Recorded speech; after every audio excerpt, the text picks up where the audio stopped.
The city of Chicago was alive that morning, buzzing with the sounds of traffic, laughter, and the endless hum of ambition. People hurried along the sidewalks, dressed in polished suits, high heels clicking against the pavement, cell phones pressed to their ears as they sealed deals and chased dreams. Among this sea of polished appearances and sharp business attire, a man very different from the crowd slowly made his way down Michigan Avenue. His clothes were warm, his boots dusty, and his hat slightly tilted from years of use. He looked as though he had just stepped out of a cornfield rather than into one of the busiest, most modern cities in America. His name was Henry Thompson, a farmer from the outskirts of Illinois. To anyone passing by, Henry looked like just another working man, maybe someone who had taken the wrong bus or wandered into the wrong part of town. His jacket was faded, his shirt stained with a little soil from the morning chores he had done before catching his train, and his hands were rough and calloused from years of labor under the sun. Strangers gave him quick glances, some of them curious, others dismissive. After all, in a city where appearances mattered more than anything, Henry did not look like someone who belonged. But what no one could see was that Henry wasn't just any farmer.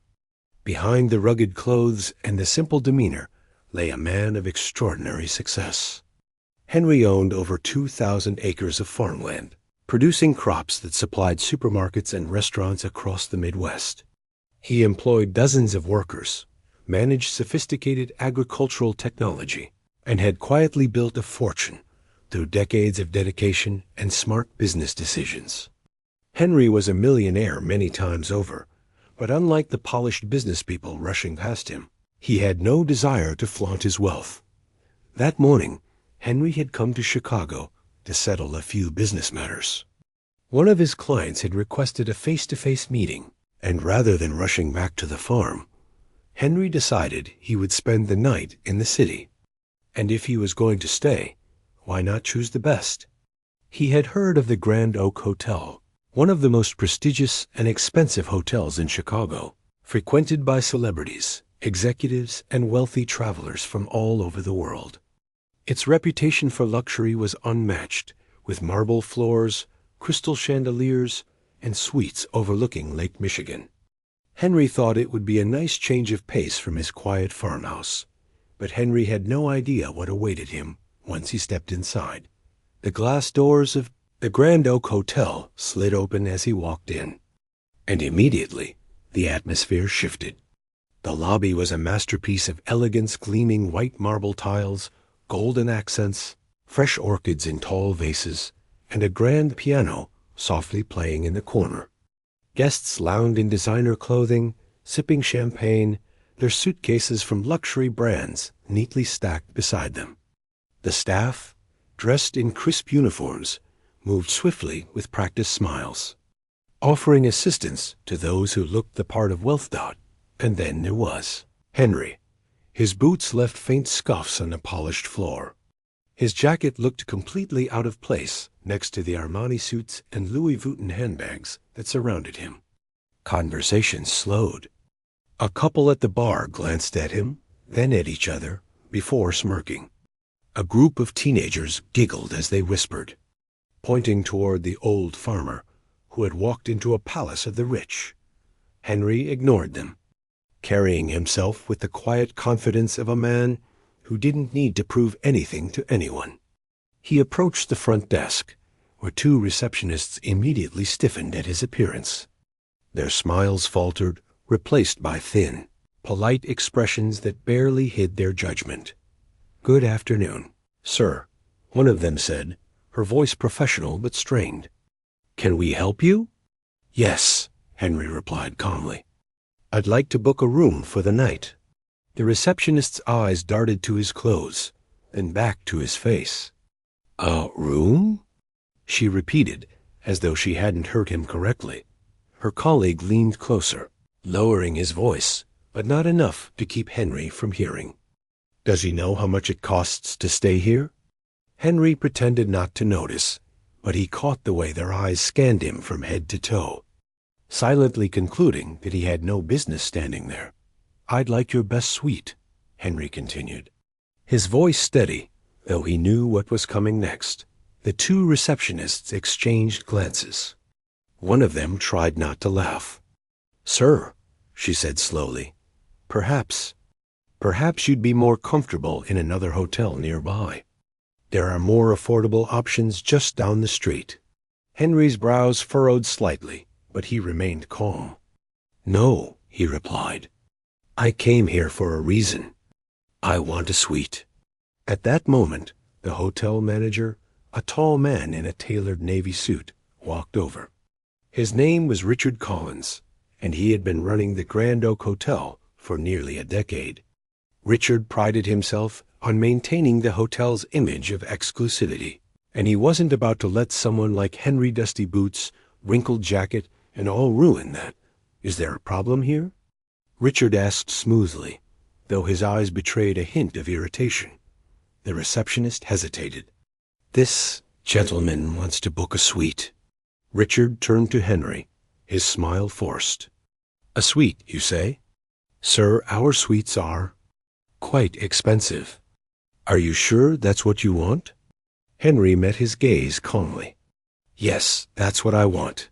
Richard chuckled under his breath, unable to resist.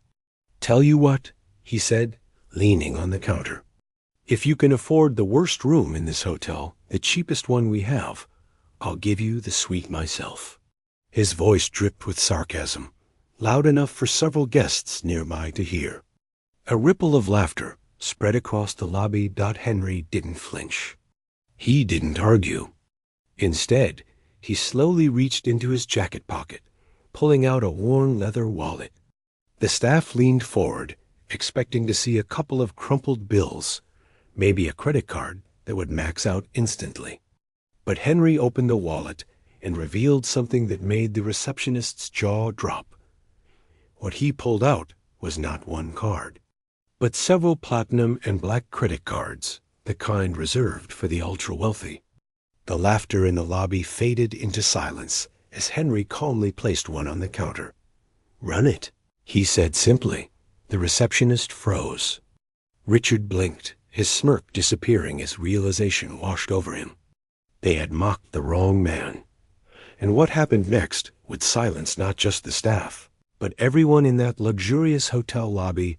The platinum card sat on the marble counter like a silent thunderbolt.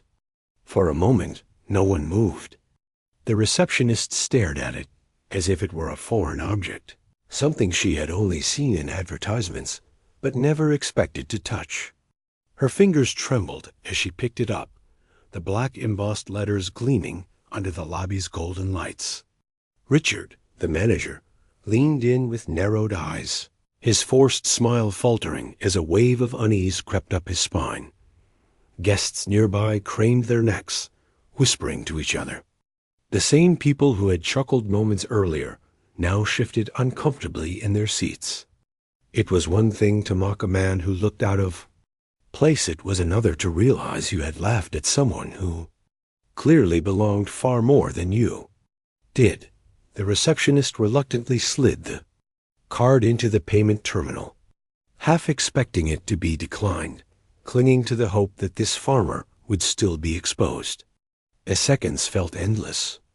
A beep echoed, and then the word appeared on the small screen. Approved.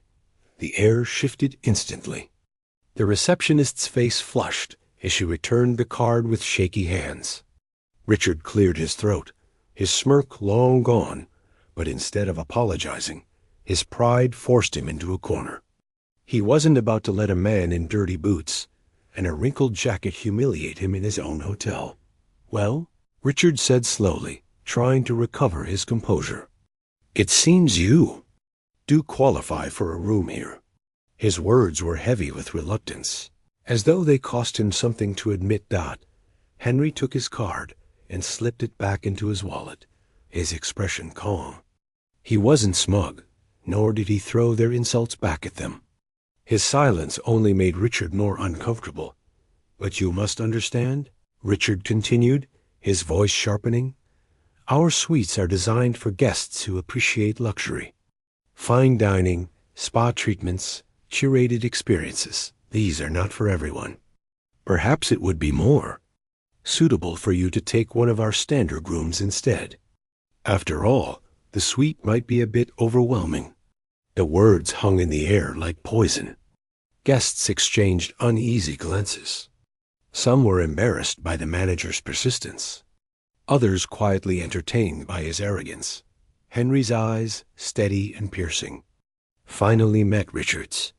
"I asked for your best suite," he said simply. His tone carried no anger, only an unshakable certainty that made even the bold manager hesitate. Before Richard could reply, another voice cut through the tension. "Is there a problem here?" From across the lobby, Sophia Martinez, one of the hotel's senior staff members, approached. Unlike Richard, Sophia was known for her professionalism and fairness. She had worked at the Grand Oak for years, climbing her way up from housekeeping to a respected leadership role. She had seen all kinds of guest celebrities, CEOs, foreign dignitaries, and she had also seen the way her colleagues sometimes mistreated those who didn't look wealthy enough. "There's no problem," Richard said quickly, though his clenched jaw betrayed his frustration. This gentleman was just finalizing his request. Sophia's eyes flickered to Henry, then back to Richard. She could read the situation in an instant, the mocking, the disbelief, the attempt to push him away. Her gaze hardened. If the guest requested the presidential suite and provided a valid payment method, then it's our duty to honor his request. Isn't that right, Richard? The manager's lips pressed into a thin line, but he forced a smile. Of course. Sophia turned to Henry with genuine warmth. "Mr. Thompson," Henry replied. "Mr. Thompson, welcome to the Grand Oak Hotel," Sophia said, her tone respectful. "We'll make sure your stay is exceptional." Henry gave her a polite nod. Finally, someone was treating him like a human being instead of a joke. But Richard wasn't finished. His pride had taken too many blows already, and he was desperate to regain control. As Sophia instructed the receptionist to finalize the booking, Richard leaned closer to Henry, lowering his voice so only he could hear. "You may have money, Mr. Thompson," he hissed quietly, "but money doesn't buy class. People like you never truly belong in places like this." Henry studied him for a long moment, his expression unreadable. He could have snapped back, could have humiliated Richard in front of everyone, but instead he said nothing. He simply picked up his room keycard once it was handed to him and slipped it into his pocket. That silence was louder than any insult could have been dot, as Sophia gestured for a bellhop to assist. Henry waved him off. "I'll manage on my own," he said kindly.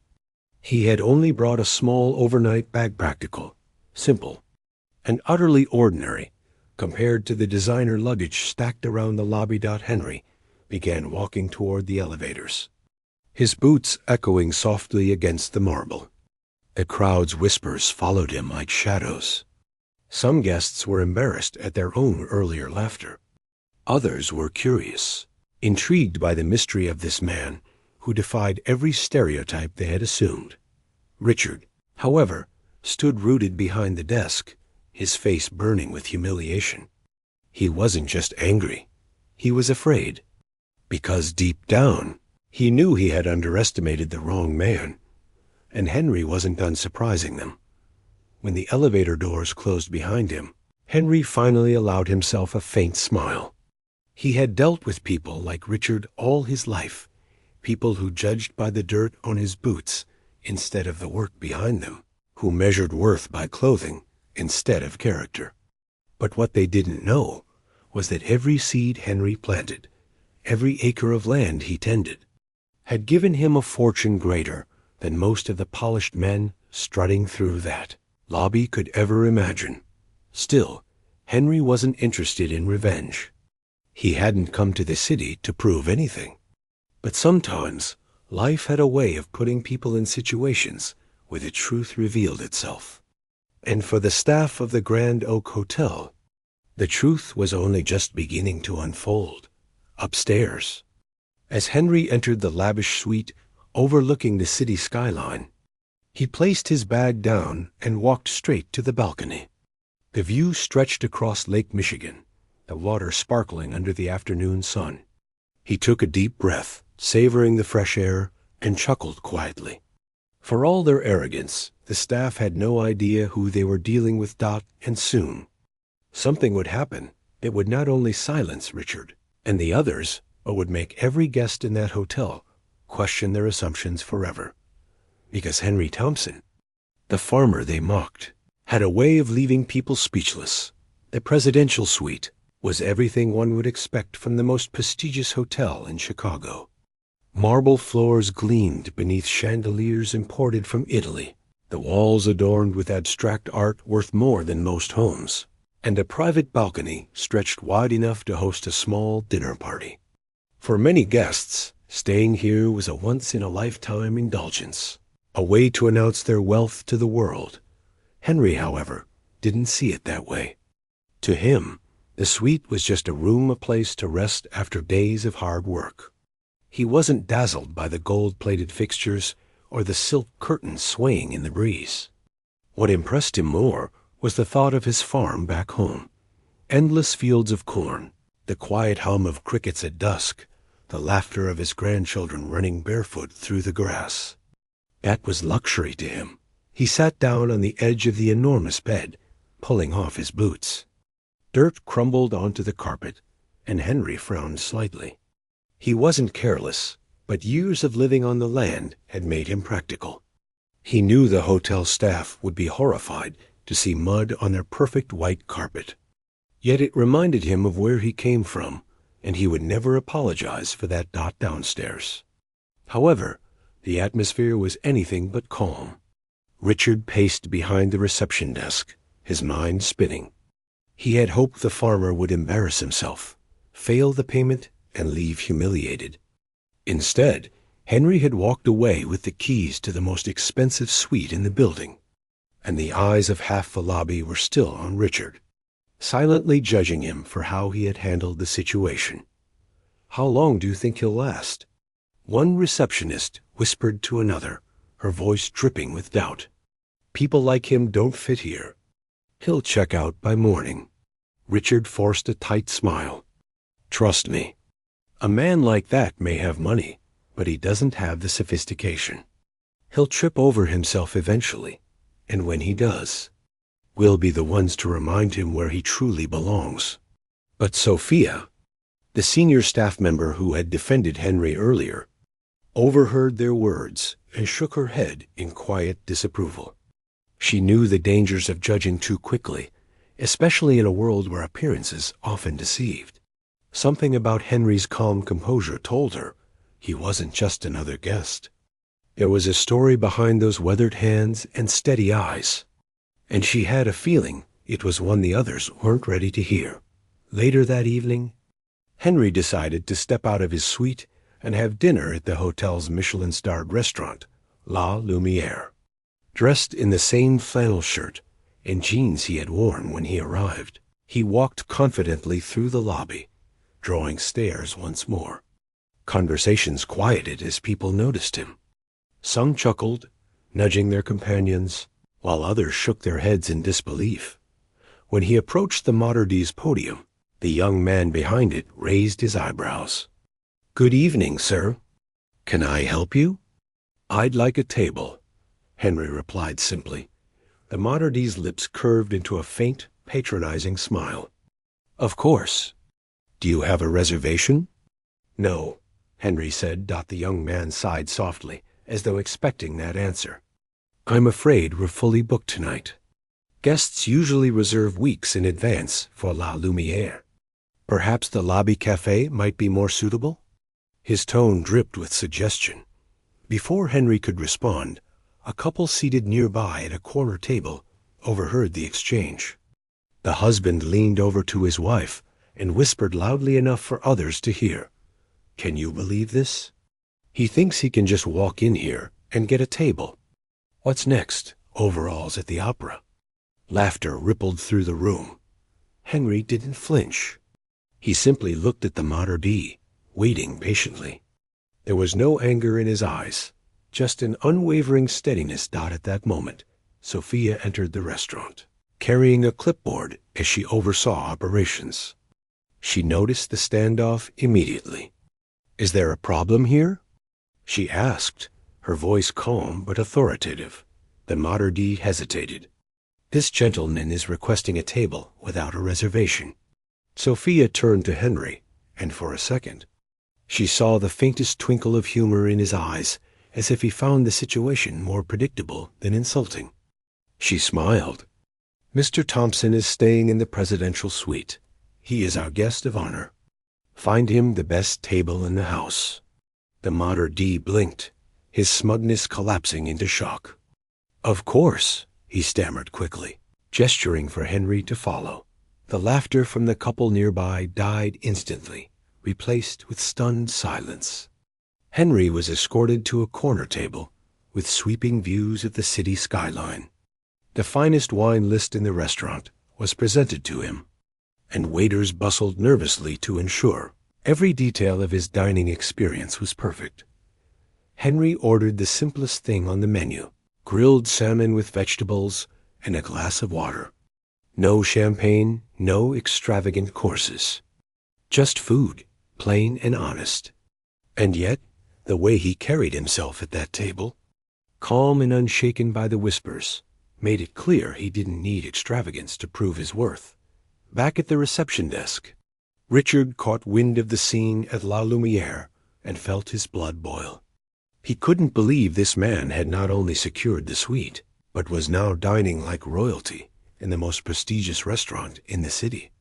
Each step Henry took seemed to dismantle Richard's attempts to expose him, but Richard wasn't done. If the farmer thought he could simply stroll into the hotel, flash a card, and command respect, he was mistaken. Richard was determined to find a way to remind Henry of his place, even if it meant taking drastic measures. Meanwhile, upstairs in his suite later that night, Henry sat on the balcony with the city lights twinkling below. He sipped tea slowly, reflecting on the events of the day. He wasn't angry, not even bitter. He had long ago learned that dignity wasn't about the clothes on your back or the dirt on your boots. Dignity came from how you carried yourself when others tried to drag you down.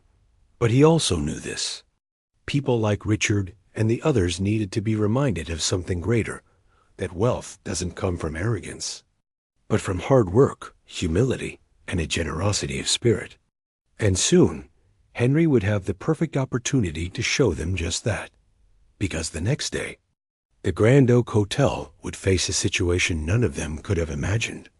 And when it came, it would be Henry, not Richard, not the polished guests, who would rise to the occasion and leave everyone speechless. The next morning, the lobby of the Grand Oak Hotel buzzed with activity. Guests in designer suits hurried across the polished floor, their luggage trailing behind them. The scent of freshly brewed coffee drifted from the cafe, and the faint sound of a grand piano playing in the corner added to the air of sophistication. To most, it was just another morning at one of Chicago's finest establishments. But to Richard, the hotel manager, it was the start of a personal mission. He hadn't slept well the night before. The image of Henry sitting in the presidential suite, of all places, gnawed at him like a splinter. Worse still, staff had whispered in the break room about the farmer's composure, about how he hadn't flinched in the restaurant when mocked, and how Sophia had stepped in to defend him. Richard could feel control slipping through his fingers. "This ends today," he muttered to himself as he straightened his tie in the mirror behind the reception desk. "He may have fooled them for a night, but I'll make sure he doesn't fool anyone else." His first attempt came during breakfast service. Henry, dressed in the same worn flannel and boots, walked calmly into the dining hall. The room was filled with wealthy guests who glanced up at him, some smirking, others whispering. He ignored them, as always, and took a quiet seat by the window, overlooking the busy. Chicago streets. Richard had already given the staff specific instructions. He watched closely from the doorway as a young waiter approached Henry's table with an air of hesitation. "Good morning, sir," the waiter said softly. "Would you like to see the menu?" Henry nodded with a polite smile. "Yes, thank you." Minutes passed, and no menu arrived. The waiter busied himself with other tables, bringing coffee and croissants to elegantly dressed guests while leaving Henry's table bare. Some guests began to notice. A woman whispered to her husband, "Why aren't they serving him? Isn't he staying here?" Richard smirked to himself. This was exactly what he wanted. The farmer isolated, ignored, reminded that he didn't belong, but Henry remained composed. He folded his hands on the table, gazing out at the city with the patience of a man who had spent years watching crops grow, knowing everything in life took time. When the waiter finally returned, flustered and carrying the menu, Henry accepted it without complaint. "I'll have pancakes," he said simply. "And some black coffee, please." The order was placed, and again the waiting game began. Plates sailed past Henry to other tables. Steam rose from platters of eggs and bacon, yet Henry's table remained empty. Finally, Sophia entered the dining hall, immediately sensing something was off. She spotted Henry sitting patiently, still without his meal. Approaching the kitchen, she demanded an explanation. The waiter stammered excuses about being too busy, but she wasn't fooled. When she carried the steaming plate of pancakes herself to Henry's table, she gave him a knowing smile. "Here you go, Mr. Thompson. I apologize for the delay." Henry's eyes met hers, warm but steady. "Thank you, ma'am. No harm done." Richard clenched his fists behind the doorway. Why was it so hard to humiliate this man? No matter how many obstacles he set in the way, Henry refused to react. His silence was more powerful than anger could ever be, and it unsettled Richard more than he cared to admit. Later that afternoon, Richard tried again. This time, he arranged for housekeeping to accidentally skip Henry's suite. Hours passed, and while other rooms were refreshed with crisp linens and polished mirrors, a presidential suite remained untouched. Richard expected Henry to march downstairs, demanding service, perhaps causing a scene that would make him look out of place. But instead, Henry simply called the front desk in his calm, steady voice. "Excuse me, I believe my room hasn't been made up today. Could you send someone when it's convenient?" The words were polite, unhurried, even forgiving. Sophia once again made sure the suite was attended to within minutes. She couldn't understand why Richard was so intent on undermining Henry, but her instincts told her there was more to this farmer than anyone realized. That evening, Richard reached his breaking point. He called a private meeting with his staff. The group gathered in the back office, their faces tense as Richard paced. "We cannot allow this man to walk around here like he owns the place," Richard snapped. "He's mocking everything we stand for. Look at him, dirty boots, flannel shirt, and yet somehow he's in the presidential suite, in our restaurant, at our breakfast tables. Guests are talking. They think we're lowering our standards." "But sir," one young receptionist ventured, "he is a paying guest, and he hasn't caused any trouble." Richard's eyes narrowed. "That's not the point. People like him don't belong here. They should know their place, and I'll make sure he remembers his." The staff exchanged uneasy glances. Most of them didn't agree with Richard's harsh words, but fear of losing their jobs kept them silent. Only Sophia stood firm. "With respect, Mr. Hayes," she said, her voice steady, "I think you're wrong. Mr. Thompson carries himself with more dignity than many of the guests we serve. Maybe instead of trying to push him out, we should consider learning from him." Richard's face flushed red. "Enough. I don't want to hear another word." Unbeknownst to them, Henry had overheard part of the exchange while passing by the office. He didn't stop or confront anyone. He simply kept walking, a faint smile playing at his lips. He had dealt with men like Richard his whole life. He knew their arrogance came not from strength, but from insecurity. And soon, an opportunity would come to show everyone in this hotel the truth. Henry prepared for bed in the presidential suite. As he set his worn hat on the bedside table, he thought about his farm back home, about the neighbors who respected him not for his money, but for his honesty and hard work. He thought about his grandchildren, who would one day inherit not just his land, but his values. He didn't need to prove himself to Richard or anyone else. But still, he knew a lesson was brewing, one that would silence the laughter, the whispers, and the arrogance once and for all.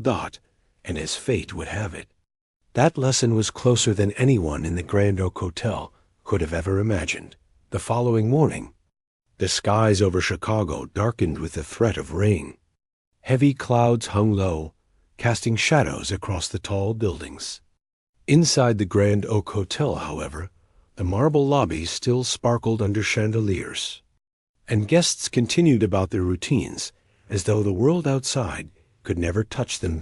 Henry rose early, as was his habit on the farm. Even in the grand presidential suite, he kept the same routine he had followed for decades, washing his face with cold water, dressing without fuss, and sitting quietly with his thoughts before beginning the day. Money had never changed him, and comfort had never dulled his discipline. That morning, as he looked out from the suite's massive window across the bustling city streets below, he reflected on how different this world was from the wide, open fields of his land.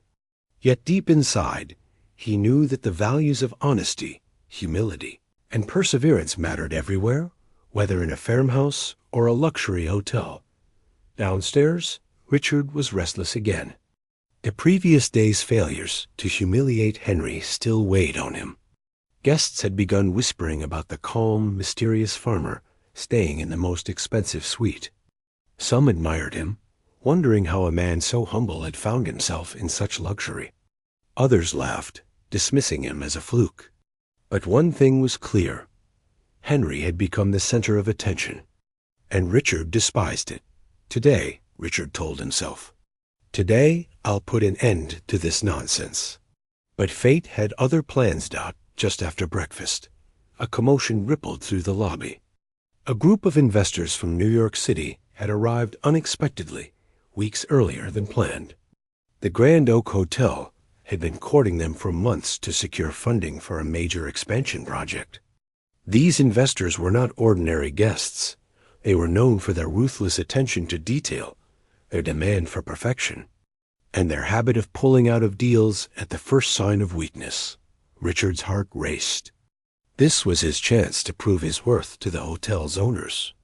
If he could impress these investors, perhaps he would finally be recognized for his management skills. But everything had to be flawless, every interaction, every detail. Nothing could go wrong. The investors, sharp-suited and carrying themselves with the confidence of Wall Street power brokers, entered the hotel with critical eyes. They inspected the lobby, checked their watches impatiently, and whispered to each other about standards. Richard practically bowed as he welcomed them, his voice unusually sweet. "It is an honor to have you here at the Grand Oak," he said. "We've prepared everything to ensure your stay is perfect." But then, like a twist of irony, Henry stepped into the lobby. He had just finished his quiet breakfast and was on his way outside to take a walk. His boots tapped against the marble floor, leaving faint marks from the drizzle outside. His shirt sleeves were rolled up, revealing strong, weathered arms, and his flannel carried the faint smell of earth and rain. The investors turned at the sound. Their eyes narrowed, and Richard's stomach sank. "Who is that?" one of them asked. Richard froze, panic flickering across his face. "Oh, just a guest. Nothing of importance." But before Richard could usher Henry away, one of the investors, a silver-haired man with sharp eyes, approached Henry directly. "Morning," the investor said, extending a hand. "Name's William Collins. I couldn't help but notice you don't look like most of the guests here. What brings you to the Grand Oak? The lobby grew silent. Staff leaned in, eager to hear Henry's response. Richard's pulse thundered in his ears. Henry looked at William calmly, his expression neither defensive nor boastful. He shook the man's hand firmly, his grip steady, his gaze sincere. "My name's Henry Thompson," he said. "I came into town to take care of some business. Needed a place to stay and figured I'd try the best hotel you folks have." There was no arrogance in his tone, no attempt to impress, just simple truth. The investors exchanged intrigued glances. William studied Henry for a moment longer before nodding with respect. "Fair enough. I like a man who speaks plain." Richard exhaled shakily, relieved the conversation hadn't spiraled. But then came the unexpected twist. William and the other investors had scheduled a luncheon meeting in the hotel's private dining room. And to Richard's horror, Henry was heading in the same direction, having been invited by Sophia. She had noticed the way the staff had been treating Henry and thought it would send a message. If he dined among the hotel's most prestigious guests, Richard tried desperately to intervene. "Mr. Thompson, perhaps the cafe would be more comfortable for you." But Henry interrupted gently, his voice calm yet firm. "Thank you, son, but I'll sit where I was invited." And so Henry walked into the private dining room with Sophia by his side. The investors looked surprised at first, but soon welcomed him to the table. To their astonishment, Henry carried himself with a quiet dignity that commanded respect. He listened more than he spoke, but when he did offer a thought, it was measured and insightful. At one point, the conversation turned to agriculture and food supply chains, a topic the investors found highly relevant to their portfolios. Henry spoke with authority, explaining market trends, challenges farmers faced, and innovations that were reshaping the industry. His words weren't rehearsed. They came from decades of experience. The investors leaned forward, captivated. By the end of lunch, it was clear that Henry had left an impression. William even remarked, "If this hotel attracts guests like you, Mr. Thompson, perhaps it's worth our investment after all." Richard's jaw nearly hit the floor. The very man he had mocked, ignored, and tried to humiliate was now helping the hotel secure the deal of a lifetime. And Richard could do nothing but watch as the balance of power shifted before his very eyes. That evening, as the investors toasted to new beginnings, Henry returned quietly to his suite. He didn't gloat, didn't brag, didn't even mention what had happened. But deep inside, he knew the tide was turning. The staff whispered more than ever now. Some admired Henry for his wisdom. Others wondered just how wealthy he really was. And Richard, burning with humiliation, realized his plan to disgrace the farmer had backfired spectacularly. But Henry wasn't finished yet. Life had a way of revealing truth at the right moment, and soon. The entire hotel, including Richard, would learn exactly who the quiet farmer from the countryside really was. The following day dawned with a crisp chill in the Chicago air, the kind of morning that made people rush into coffee shops for warmth. Inside the Grand Oak Hotel, however, the tension was hotter than ever. Rumors had spread quickly after the investors' luncheon, and nearly every staff member now had a theory about Henry Thompson, the mysterious farmer staying in the presidential suite. Some whispered that he was secretly a millionaire, while others dismissed it, claiming the investors had merely humored him.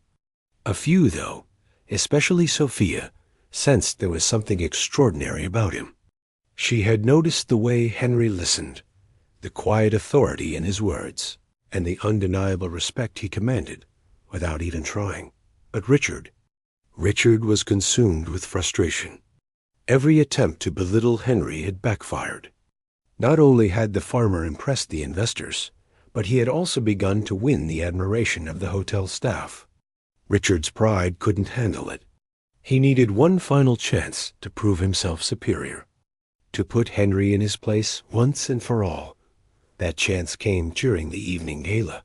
The Grand Oak Hotel was known for its lavish events, and that night the ballroom glittered under crystal chandeliers. Guests in tuxedos and gowns mingled, champagne flutes in hand, while a string quartet played softly in the background. The investors were there, of course, along with city officials, wealthy patrons, and a host of journalists eager to cover the grand event. For Richard, this was the perfect stage dot as Henry entered the ballroom, still in his modest attire, but carrying himself with the same unshakable dignity. Heads turned.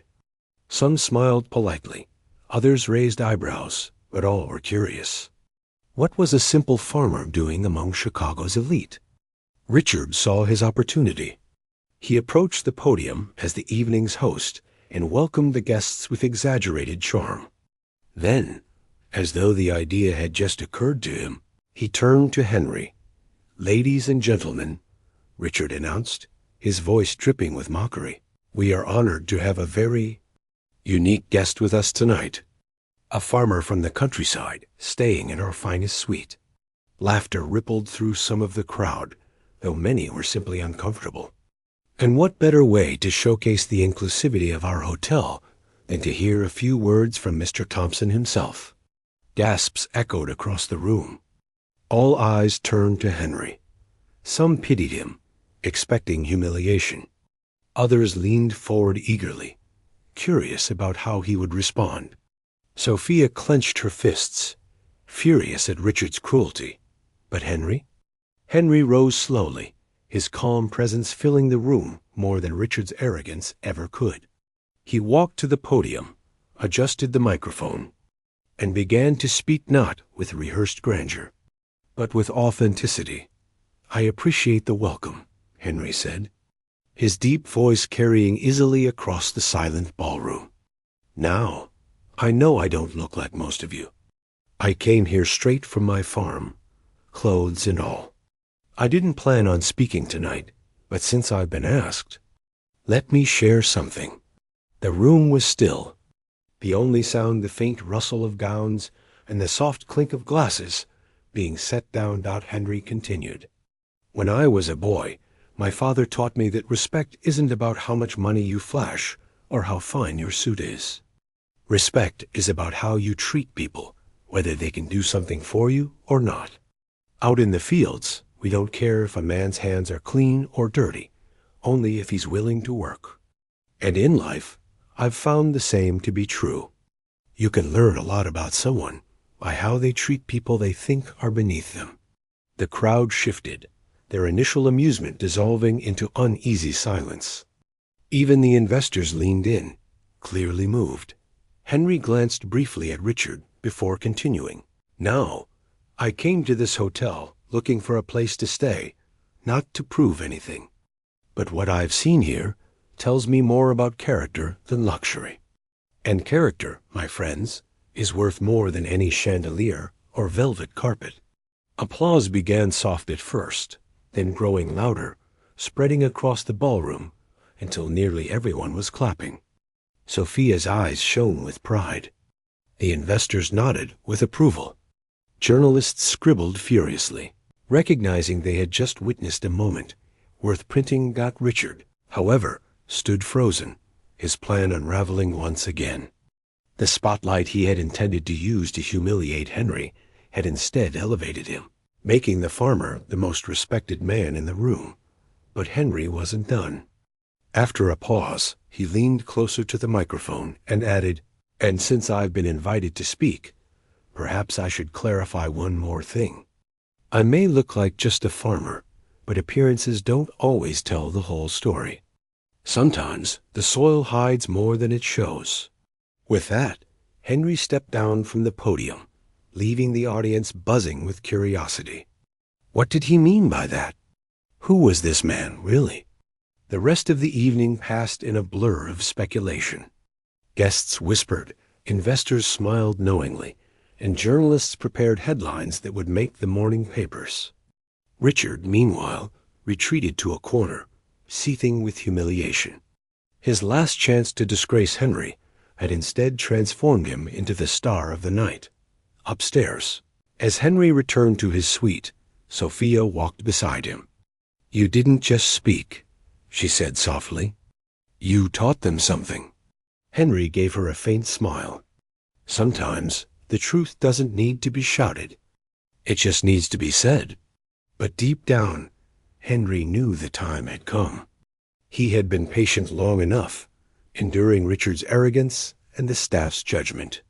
The following morning, he would reveal who he truly was, and in doing so, he would silence every doubt, every insult, every laugh at his expense, and when that revelation came, it would shake the Grand Oak Hotel to its core. The morning after the gala, the hotel lobby buzzed with nervous anticipation. Word had spread throughout Chicago about the mysterious farmer who had stolen the spotlight at one of the city's most prestigious gatherings. Guests lingered in the lounge longer than usual. Employees whispered among themselves, and even the doorman stood straighter. Curious to see what would happen next, Richard, however, paced furiously in his office. He couldn't let things end like this. For him, it wasn't just about pride anymore. It was about control. He had mocked Henry, dismissed him, and humiliated him in front of his own staff, only to be proven wrong again and again. And now? Now the entire city seemed fascinated by the man he had tried to belittle. Sophia knocked on Richard's door that morning, reminding him that Henry had requested to meet with him and the hotel's investors in the conference room. Richard sneered at the idea, but agreed. He convinced himself this would finally be his chance to expose Henry once and for all. The investors arrived promptly, their expressions unreadable. Cameras had been allowed in, as well journalists eager to cover what promised to be the conclusion to the unfolding drama. When Henry entered the room, dressed exactly as before in his worn boots and plain jacket, there was an audible shift. People sat straighter, conversations hushed, and every eye turned toward him. Richard wasted no time. "Mr. Thompson," he began in a patronizing tone, "before you waste any more of our time, perhaps you'd like to explain why you continue pretending you belong here. Enough with the speeches. Enough with the mystery. Tell us who you really are." Henry looked around the room, his calm gaze settling on Richard for only a moment before sweeping across the investors, the staff, and even the reporters with their cameras flashing. Then, without raising his voice, he began. "My name is Henry Thompson. I was born in Mississippi, the son of a farmer who worked the fields with his own two hands. My family didn't have much, but what we had was honesty, hard work, and faith. I carried those lessons with me when I grew up, and with time, they led me to where I stand today." He paused, then reached into his pocket. From it, he drew a simple leather wallet, worn from years of use. Inside, he pulled out a card that made the investors lean forward, nodding knowingly. "You see," Henry continued, holding it up, "I am not just a farmer. I am also the owner of Thompson Agricultural Enterprises. We supply some of the largest food distributors in the Midwest. The same distributors," he added, glancing directly at Richard, "that provide for the restaurants and kitchens right here in this very hotel." The room erupted with gasps. Cameras flashed wildly, and murmurs spread like wildfire. Richard's face drained of color. Henry wasn't finished. "I came here not to boast, but to rest for a few days while handling business in the city. I didn't care about fancy suites or golden chandeliers. I only cared about respect. And what I found instead was mockery, judgment, and arrogance from the very man meant to uphold the standards of this establishment." He stepped closer to the table where the investors sat. "Now, here's the truth. If I wanted to, I could buy this hotel today. Every inch of it. And perhaps I should, to teach a lesson about humility. But I don't need to, because the greatest lesson has already been taught." Turning to the staff, his voice softened. "Judge no man by his clothes, nor by the dirt on his hands." True worth cannot be measured by appearances, but by character. And character is revealed in how you treat others, especially those you think are beneath you. The investors broke into applause, their approval thunderous. Journalists shouted questions, snapping pictures furiously. Sophia's eyes filled with tears, pride shining in her gaze. And the staff? They clapped, some even cheering, their respect for Henry now undeniable. But Richard? Richard stood frozen, humiliated beyond repair. His arrogance had been shattered, his mockery turned against him. In front of everyone, he had been exposed as the small man he truly was. Henry gave one final nod to the crowd, then turned and walked toward the exit. He didn't need to say more. His actions had spoken louder than any insult, louder than any attempt at humiliation. He had silenced them all, not with anger, but with dignity. As he stepped out into the crisp Chicago morning, the sunlight glinting off the tall glass towers of the city, Henry smiled faintly. He hadn't come looking for revenge. He had simply lived his truth. And in the end, that truth had changed everything. Back inside, the staff would talk about that day for years to come. The newspapers would run headlines about the humble farmer who shocked the city. And the investors? They would remember not the arrogance of a manager, but the quiet strength of a man who had taught them all what true wealth really meant. And to anyone watching, one question would linger long after the story ended. If you were standing at that front desk, would you have judged Henry the same way? Or would you have seen the greatness hiding behind simplicity?